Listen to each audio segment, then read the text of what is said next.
I'm going to call you back. The most famous line to get off the phone. You are Locked On Fantasy Basketball, your daily fantasy basketball podcast, part of the Locked On Podcast Network, your team every day.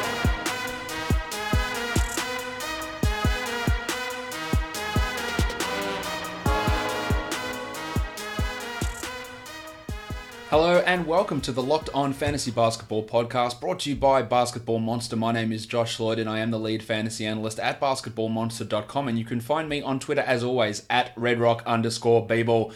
Today we're going to be looking at players who saw a significant improvement in their performance after the All-Star break. A lot of the times we see players come on at the end of the year, and that sort of stuff can burn into people's memories because it is in the fantasy playoffs, so people think, oh, that's necessarily going to continue. So we're going to look at the players who took massive rankings jumps from their before All-Star numbers to their post-All-Star numbers and see what the reason was behind that and if that's going to be sustainable for this coming season. Michael Bolton. Let's get to it.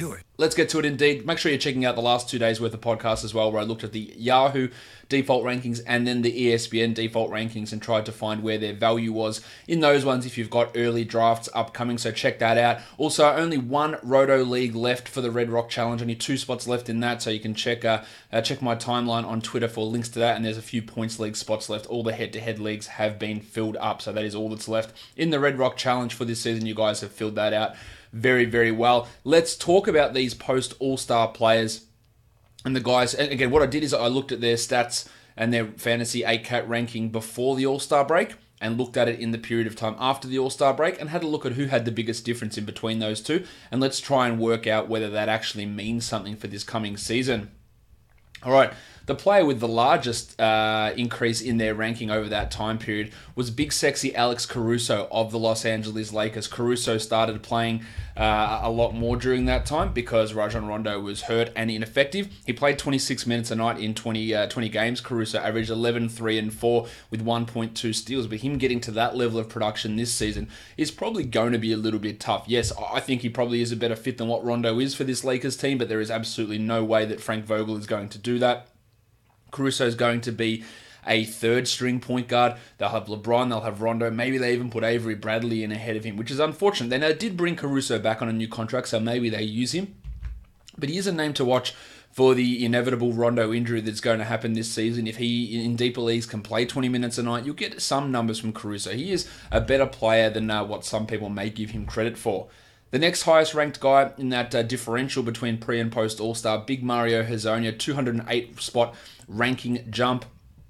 He was 74th post All-Star, 282nd pre All-Star. He got some run there on the Knicks during that time. It was only a 10-game sample for Hezonja, but 29 minutes a game, averaging 14, 6, and 4 with 1 steal. And that's why Hezonja's fantasy game is so interesting. He can score, he can hit threes, he can get steals, and he's consistently done that, and he can pass. The problem is now in Portland, where is he going to fit in? Is he the backup power forward behind Zach Collins? Will he take some of that Evan Turner role as a backup point guard as well?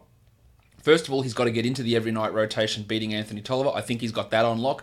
I also don't think he's playing anywhere near 29 minutes a game. So this bump that Hezonja saw at the end of last season, which honestly, he should have been playing this role literally all of last season, it's not going to be something that's sustainable for this year. The next guy is one that I think is going to be sustainable to a degree, and that's Dwight Powell of the Dallas Mavericks. Powell jumped 153 spots in his ranking differences from pre to post All-Star. He was 206th before the All-Star break, 53rd after the All-Star break, after the Mavericks traded away DeAndre Jordan. Now, Kristaps Porzingis is here. But I still believe that we're going to see Dwight Powell starting alongside Porzingis. There's still Maxi Kleber coming off the bench, but I do think that Powell will be the starter. Now, do I think he'll be the 53rd best player this year? No. Would I take him anywhere near that range? Of course not. But he's got a Yahoo rank of 126th, ESPN rank of 164th, and I think he can beat that by 20, 30, 40 spots perhaps. Even in limited minutes, he's a high efficiency guy who hit free throws at a decent rate. He's not quite a 111 guy. He's like a 0.8 sort of a player. And there is value in Dwight Powell. The upside's pretty limited, no doubt. I don't think he's getting back to that 53 number, but he's someone who should at least be at the back end discussion for fantasy value for this coming season. Make sure you guys, when you are playing, or if you are playing fantasy football, which I imagine most of you are, check out Locked On Fantasy Football. Get yourselves ready for the draft with Vinny Iyer over there. 20 years covering fantasy football, Locked On Fantasy Football. Follow it on your favorite podcast provider. The next guy we take a look at here, Avery Bradley, who we saw have that really big leap up on the Memphis Grizzlies. Now, he was trash for the Clippers, but took a big step forward for the Grizzlies. He was 252nd before the All-Star break, 106th after that. He played 32 minutes a night. He shot 92% from the line, 36% from three, had a usage of 22, started handling the ball. But of course, now he is in LA. Now, there's a chance that he starts. Maybe they go with LeBron, Danny Green, and Avery Bradley as the 1, 2, and 3. I think that Kentavious Caldwell-Pope is still in that mix. I also think that an 11-game sample size from Avery Bradley doesn't eliminate the previous 150 games where he wasn't very good. He's not going to be having this level of ball handling responsibility for the Lakers. I'm not sure the shot, again, which has been absolutely terrible for the last couple of seasons, he's going to stick at that level, and I'm pretty sure he won't be playing 32 minutes a night. And even in this time where we were all, oh man, Avery Bradley is so good, he still was the 106th ranked player. It wasn't like it was, he's his top 50 guy. He still didn't crack the top 100, and I don't think he really can get back to that sort of a level.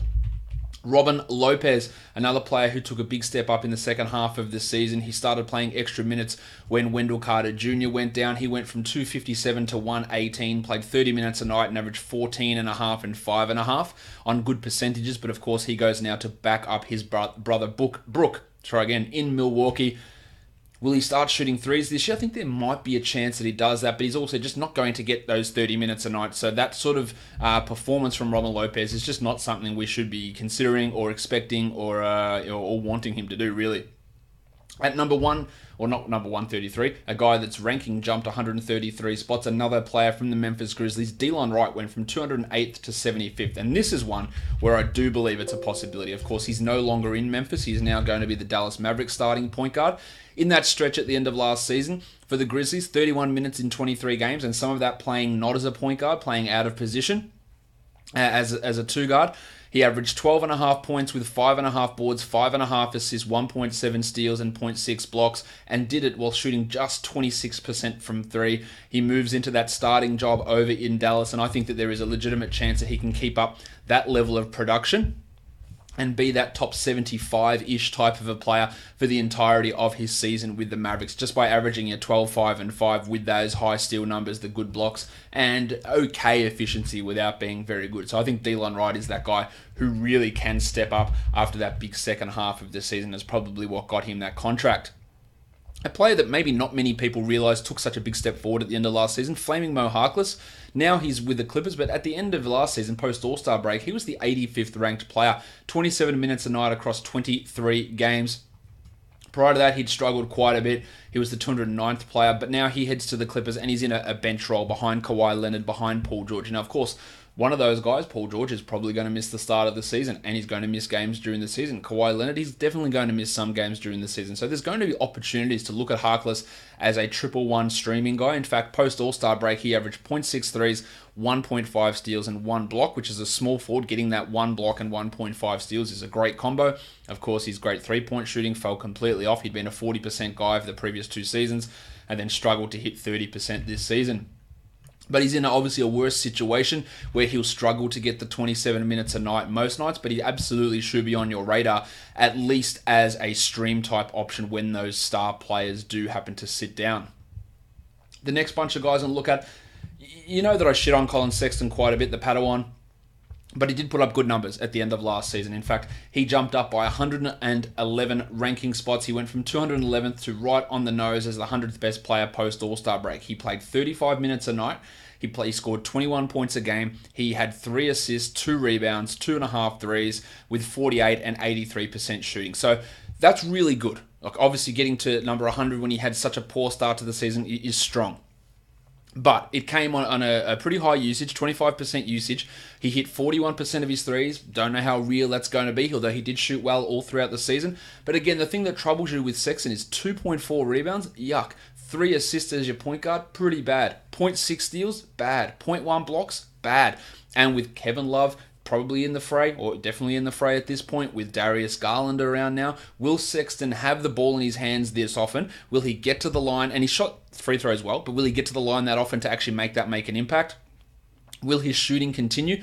And can he do anything to improve those peripheral stats? So while I do think that Sexton will be better than what he was to begin last season, where he was quite bad, getting back to that same level that he was at the end of last season, where he was averaging 20 points per game, I have him coming in a little bit under that, and still with all those doubts in those peripheral numbers, making him, of course, a better points league player than he is a category player. Tyler Johnson jumped 99 spots from 190 to 91. He is in a significantly worse situation this year in Phoenix. Ravishing Rick Rubio and Devin Booker will be the starting backcourt. Johnson, who's got these knee problems, he'll be the first guard off the bench behind Rubio and behind Booker. And he's not going to get anywhere near that top 100, so we don't need to pay too much attention to him. We do need to pay attention to Kelly Olynyk, though, who I believe will head into this season as the starting power forward for the Heat. 190th before the All-Star break. 91st after the All-Star break. That's a jump of 98 ranking spots. He played just 28 minutes a night after the break, averaging 12 and 5, shot 48 and 88, including 39% from 3. So numbers that aren't completely unsustainable. Didn't go out and block tons of shots either. He just provided solid enough numbers. I think we're going to get some pretty solid production from Olynyk this season. He looks to be a little bit underranked on ESPN at 161. Yahoo is about right at 111th. That's solid enough. It's probably more of a 14-team league guy. In 12-team leagues, yes, being the 120th best guy is valuable. It's useful. Being the 100th best guy is useful, but is there any upside for Olynyk to actually get better than that? That's where I have some concerns. I probably still would take him in a 12-teamer. I'm just not sure if there's any upside for him to be better than that. The guy, of course, that is really standing out like dog's balls here is Mitch Robinson, who took a big leap forward in that second half of the season. It took a while for Fizdale to play him. 130th before the All-Star break, still pretty good, but 35th after the All-Star break. That's where people are getting really excited about Robinson. Now, he played 25 minutes a night to be the 35th ranked player, 9 points with 9 boards, but importantly, 3 blocks and 69 Giggity. % shooting from the field and 68% from the line, which is an improvement over what he'd done during the season. The concern here is, of course, the fouls, which does limit Robinson's playing time, although over the last 10 games or so of the season, he was up around 30 a night. But what we also saw there is as the fouls dropped and the minutes increased, his block rate dropped pretty significantly. In fact, it dropped by about 33% during that time. So if he can't maintain that absolutely stellar block rate in the big minutes and larger role, that is going to put a bit of a dampener on his overall value. Now, I still think that Robinson is going to be really strong for this season.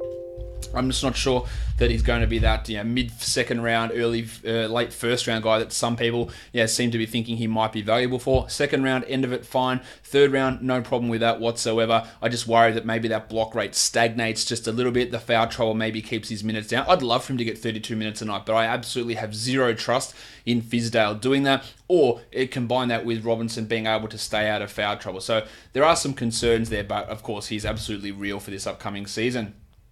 Big Bam Adebayo. Bam, bam, bam, bam.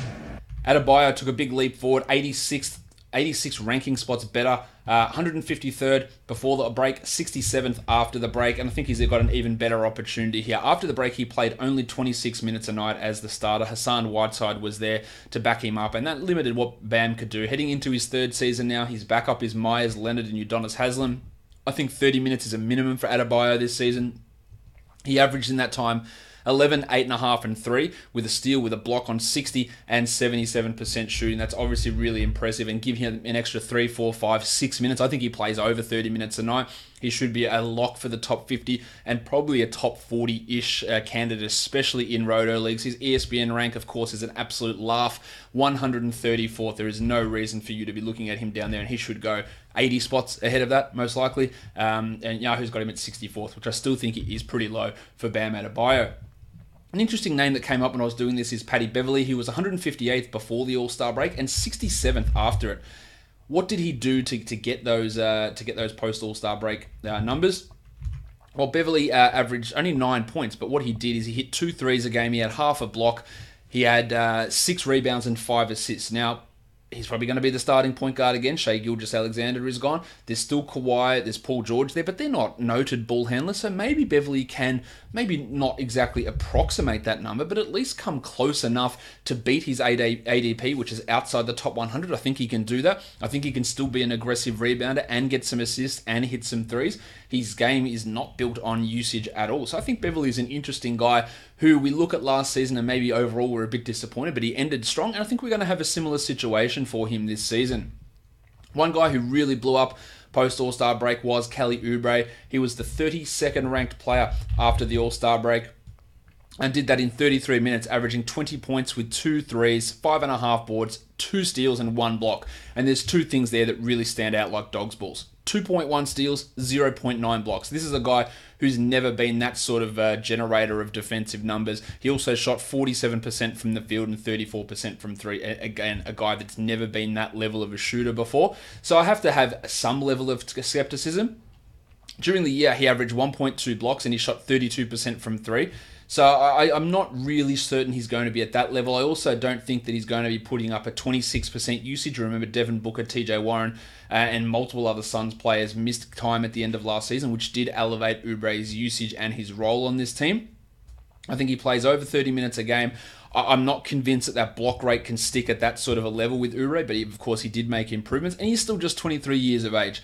But I don't think that looking at him as a top 40 player is probably the way to go. I do think that he is a pretty comfortable top 100 guy.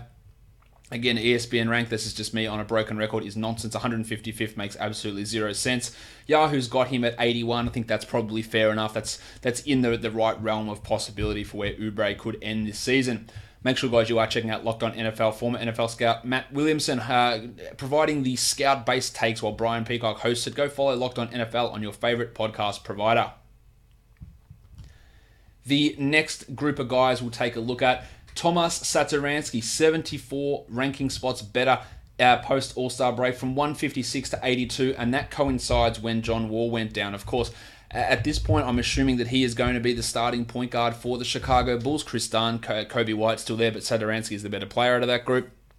He averaged 11, 4, and 6.5 in 33 minutes. He shot only 33% from 3, and one of his calling cards in the past has been an excellent three-point shooter, so there's room for that to go up. He's a very good free throw shooter, and I think that he is a guy, again, who's being underrated pretty criminally in both Yahoo and on ESPN.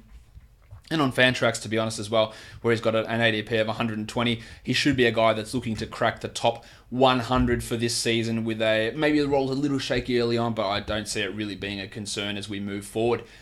A former Raptor and then a current Raptor, the next 2 guys coming up. Jonas Valanciunas took a big step forward, 68 ranking spots higher in that second half of the season. He was the 34th best player post All-Star break, where he averaged only 28 minutes a game, but 20 and 11 with 1.7 blocks, 54 and 78. Now, I don't think that the 30% usage that Valanciunas got in that post All-Star break period is necessarily going to happen on this team. He was playing in a situation where Conley was out a lot of that time, but also Conley's not on this team now. Jaren Jackson's going to get more shots. Ja Morant's going to come in and take some shots. But Valanciunas is still the most accomplished offensive player on this team by a significant margin.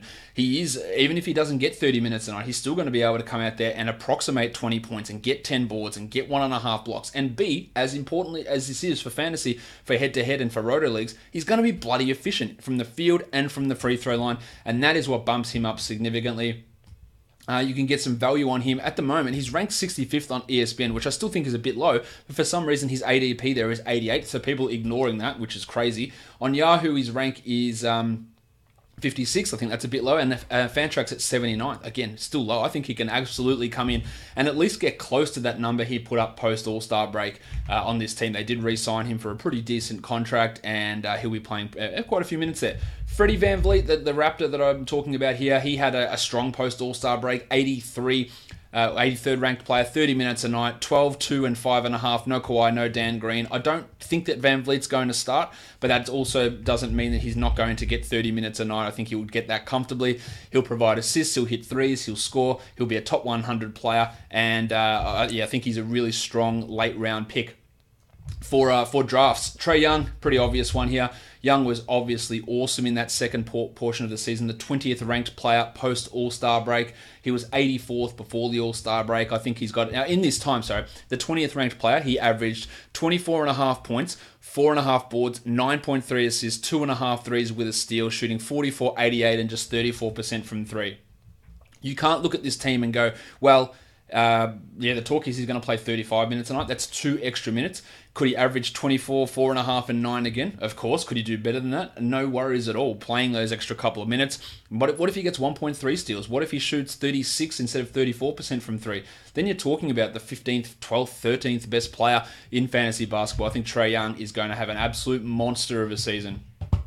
Eric Gordon, 175th before the All-Star break, came into 112th after it. He's still being disrespected in a lot of places in terms of where his ranking is coming in. Post-All-Star break, he averaged 16 points with 4 threes made on 43% shooting. That's obviously really strong shooting. I don't think he's necessarily a must-roster player at any point, but he is also ranked 179th on ESPN, 163rd on Yahoo. There's value above that. I don't think he starts this season with Westbrook around, and that's going to help. That's going to hurt his assist numbers. It's going to hurt his usage numbers a little bit as well. But I still think he should be looked at well above the top 150 where he's currently being ranked outside of. Shai Gilgeous-Alexander, this is only going to carry on further this season. He had a jump of 61 spots after the All-Star break, ended up as the 86th best player there in just 28 minutes a night. Now he heads to the Thunder, where his usage will definitely go above that 19% that it was. He'll have more opportunities to handle the ball when Chris Paul is hurt. He is the star of the future for this team, and I think we should be looking at Shai as a comfortable top 100 player with real chance to be a top 50 guy. Just nonsense ranking on ESPN, 173rd. I think we should be looking at him in that 70-75 type of a range. Lord Alfred Payton jumped up 58 spots after the All-Star break. His beginning of the season was pretty tough. He was injured quite a lot there. I don't really see it for him this year. He's got to go in there and battle Dennis Smith in New York. He could be better than Smith. He could get that job off Smith. But again, with two, let's call them competent point guards. Is Fizdale going to make a decision on one every night? He's going to make a decision every night. Is it going to be the same decision every night? Of course it isn't. So I don't think we should have any sort of confidence that Payton is coming in and playing 30 minutes a night. Maybe he is better than Smith, but maybe he fits better with the starters because he's not a high usage guy. And that 11, 7, and 9 numbers he put up, we know that he always seems to go off in March. There were strong numbers from him as the 69th ranked player. Giggity! After the All-Star break, I just don't see that same opportunity for Lord Alfred Payton happening this season. The last bunch of guys I want to talk about here, Justice Winslow jumped up 54 spots after the All-Star break. We saw him playing a lot more point guard, averaged 13, 5, and 5, but still, even with the injuries that he'd had, and this was a team without Jimmy Butler, he couldn't even crack 30 minutes a night during that time, and shot an absolutely piss-poor 54% from the free throw line. Now, Goran Dragic is back and he's healthy.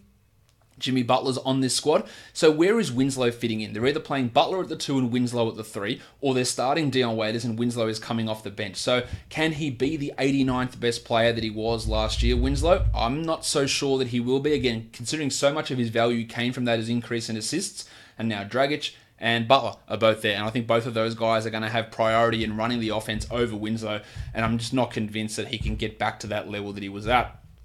Derek Favors, a guy that I'm pretty excited about for this upcoming season. He jumped 50 spots after the All-Star break. In only 24 minutes a night after the All-Star break, he was the 54th ranked player, averaging 14 and 8 with 1.6 blocks on 63 and 74% shooting. Just think, what is he going to do now in New Orleans when he's going to play minimum 30 minutes a night? Now, he probably won't come out and rebound at that high level, a career best level. He probably won't shoot 63% from the field, but he'll also be playing center, not power forward. So the blocks could increase, the rebounds could increase, the shooting percentage could actually increase from what he did last season. He is being absolutely criminally underranked, I believe, right across fantasy sites. 76th on ESPN with an ADP of 96. So the drafters are getting it even wronger than the rankers. 93rd on Fantrax. 76th on ESPN. On Yahoo. Last year he was the 90th ranked player in 23 minutes a night. And these ADPs on Fantrax and ESPN are thinking he's going to be worse in a situation where he's playing 7 or 8 minutes more. It makes no sense to me. Derek Favors is a top 50 player, probably a top 40 guy. Really big value coming up. Jabari Parker, 47 spots better at the end of last season. Started putting together some nice numbers as a member of the Wizards. 27 minutes, 15 and 7 he averaged. Of course, no other numbers there for Parker, but had some efficiency. But in Atlanta, where's he going to fit? Are they going to play him at the 4 and John Collins at the 5? That defensive front court is absolutely disastrous. They're better off having Alex Len and John Collins out there. Collins will struggle at power forward. Parker comes in. Collins will struggle at centre. Parker can come in and be the bench scorer who plays 20 minutes a night. I don't think he's cracking the top 100 or playing those 27 minutes a night. Marvin Bagley took a big step forward at the end of last season, 105th after the All-Star break. Still only 28 minutes a night, but 18 and 9. 0.9 blocks, 0.8 threes, and subpar efficiency overall. I think his minutes are going to go up. I think he's going to start this season. 32, 33 minutes is in range for Bagley. 20 and 10 is in range. The problem is do we get assists, steals, blocks, and threes? Will that come? Where will the efficiency sit? It doesn't really worry me. He's a pretty clear standard league guy. People might go a little bit over the top. The rankings on ESPN at number 60 is maybe a little bit high, but it's not completely egregious. Number 44, plus 44, Tommy Bryant. He jumped up pretty significantly, 138th to 94th, and it would have been significantly higher had Scott Brooks not restricted his playing time. He did play just 24 minutes a night post-break. He is guaranteed, I would say, unless they want to run Jan Mahinmi out there, Bryant is going to have to play 30-plus minutes at centre. He scores, he rebounds, he blocks shots, he hits threes, and he's efficient.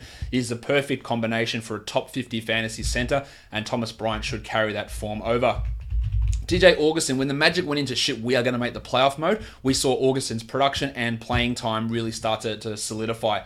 He went from the 140th best guy to the 97th best guy. He played 29 minutes a night and had 12 and 6, shot 42% from 3. But the spectre here with Augustin is what happens if Markelle Fultz is okay? When does Fultz take over that starting point guard role? I would look at Augustin as a waiver wire type guy, as a player I look to at the end of a draft and maybe get it early in the season. I don't see him sustaining that value for the entirety of the season. The last guy I want to talk about here, interestingly enough, Jeremy Lamb. Big jump up after the All-Star break. 99th before the break, 57th after it. He played 28 minutes a night, and that coincides with his move to the bench. 28 minutes, 15 and 5 with 1.7 threes. And you look at that and you go, well, what's happening here? Well, only a true shooting of 57%. So it wasn't a crazy hot run. 39% from 3. It wasn't a huge steal rate of steals and blocks like Kelly Oubre. 1.3 steals, 0.6 blocks. Yeah, they're pretty okay numbers. It was 23% usage. They were just solid numbers across the board. Now, he's going to get a big opportunity at the beginning of the season when Victor Oladipo's out.